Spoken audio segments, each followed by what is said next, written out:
আসসালামু আলাইকুম viewers, welcome to my another new videos. আজকের ভিডিওতে হচ্ছে আমরা দেখাবো শুক্রবারের ব্লগ, যেটা আমি করেছিলাম বাট পোস্ট করা হয়নি। ভিডিওটা ভালো লাগলে লাইক কমেন্ট শেয়ার করে দিবেন এবং আমাদের চ্যানেলটাকে সাবস্ক্রাইব করে দিবেন এবং পাশে থাকা বেল আইকনও ক্লিক করে দিবেন। তো এখানে হচ্ছে আজকে বিরিয়ানি রান্না করব অ্যান্ড পায়েস রান্না করব। ফার্স্টে বিরিয়ানি রান্না করার জন্য মাংসগুলো ভালোভাবে ধুয়ে নিচ্ছি। আর এখানে হচ্ছে দুধ বের করে রেখেছি, যেহেতু পায়েসও রান্না করতে হবে। তারপর মশলাটা কষিয়ে নিচ্ছি। মশলার ভিতরে বিরিয়ানি মশলাও দিয়ে দিলাম আর দিয়ে দিলাম তেজপাতা।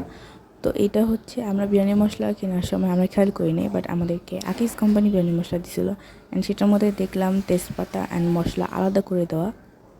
রাঁধুনিতে কিন্তু একসাথেই দেওয়া থাকে। অবশ্য টেস্ট ভালোই ছিল, মশলাটার খারাপ না, ভালোই, একটু কাচ্চি কাচ্চির মতো আর কি, টেস্ট কাচ্চি বিরিয়ানির মতো। তো দিয়ে দিলাম মাংস। এখন মাংস দিয়ে ভালোভাবে কষিয়ে নিব।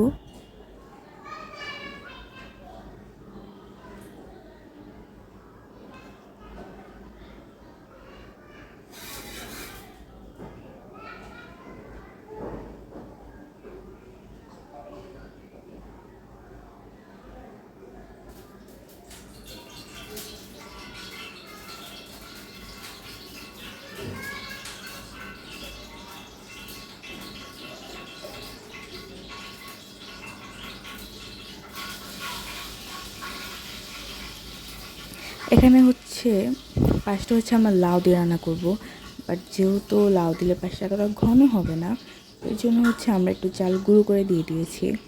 অ্যান্ড লাউটা হচ্ছে আমাদের ডিপে ছিল, খালা এভাবে দিয়েছিল। এটা কিন্তু শুধু লাউ না, আরও কী কী যেন মিক্সড করা আছে, বাট এটা বানানো হয় লাউ দিয়ে।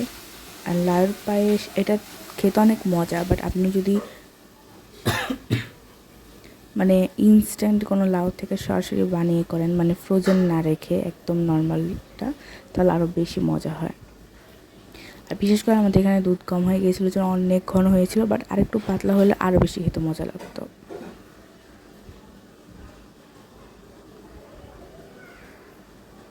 আর এটা এত পরিমাণে মানে যেহেতু জিপে ছিল এত পরিমাণে বরফ হয়ে গেছে যে আমি চামচ দিয়ে একটু করে ছাড়িয়ে নিচ্ছিলাম, যাতে চুলায় দিলে আমার বেশিক্ষণ সময় রাঁধতে না লাগে। তো এখানে আমরা একটু চিনিও দিয়েছিলাম, বাট চিনি দিয়ে ভুল করছে, অনেক বেশি মিষ্টি হয়ে গেছিলো। চিনি না দিলেও চলে, যদি আপনারা ভালোভাবে লাউটা বানিয়ে নিতে পারেন। আর যদি মিষ্টি বেশি খান তাহলে অবভিয়াসলি চিনি একটু দিয়ে দিবেন। আর এই তো আমাদের বিরিয়ানি দুপুরের নাস্তা হিসেবে, দুপুরের খাবার হিসেবে খেয়ে নিচ্ছি। এটা হচ্ছে সন্ধ্যার নাস্তা হিসেবে খেয়ে নিচ্ছি, মানে নাস্তা এটা বলতে চাই, ওইটা বলছি। তো এটা আমি বাড়ার সময় ভিডিও করছিলাম, বাট আই ডোন্ট নো, পরে দেখি ক্যামেরা অফ করা। আর এটা এত টেস্টি হয়েছিল বলার বাহিরে। বলেছিলাম আরেকটু কিন্তু পাতলা হলে খেতে মজা লাগতো, কারণ অনেক ঘন হয়ে গিয়েছে, একটু পাতলা দিলে হয়তো বা ভালো হতো।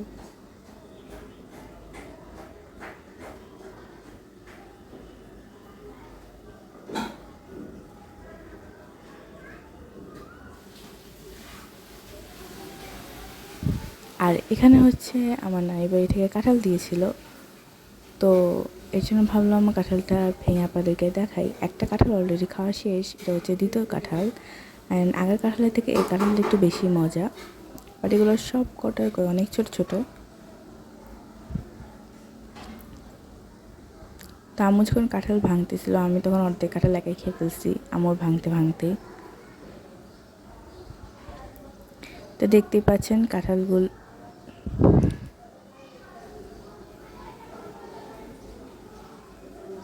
তো এখন একটা একটা করে আম্মু বলে রেখে দিবে বের করে।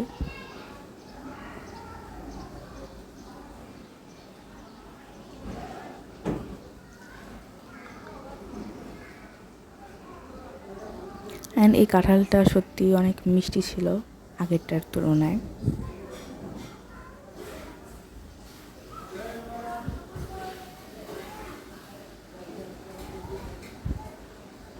অনেক কাঁঠালের এত ছোট ছোট যে যারা কাঁঠাল খুব ভালো খেতে পারে, ওরা অনেকে আছে অনেক বড় বড় কাঁঠালও একদিনে শেষ করে ফেলতে পারে, তারা এটা এক বসা শেষ করে ফেলতে পারবে।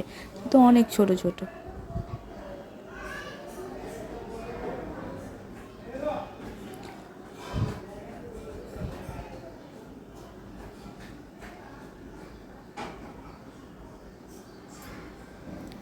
সো এই কয়টা হয়েছে রোয়া। তো আজকে ভিডিও এখানে শেষ করছি। সবাই ভালো থাকবেন, সুস্থ থাকবেন, সুন্দর থাকবেন। আমাদের চ্যানেল সাবস্ক্রাইব করে দেবেন। সবাইকে আসসালামু আলাইকুম, আল্লাহ হাফেজ।